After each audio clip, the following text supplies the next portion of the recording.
ภารกิจซ่อมไฟเลี้ยวครับไฟเลี้ยวไม่ติดครับวันนี้ช่างตูนเนี่ยช่างตู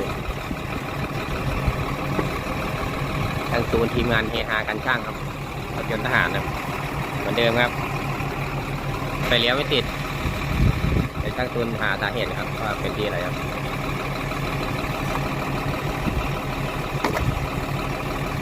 ช่างตูนกำลังถอดเลยครับตอนนี้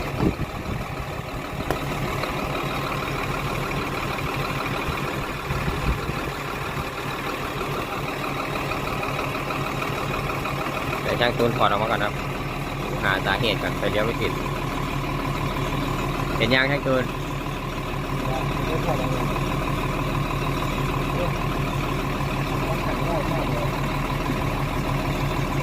ครับเดี๋ยวให้ช่างตูนเปลี่ยนครับหาสาเหตุนะครับ แล้วก็เปลี่ยนตัวที่มันเสีย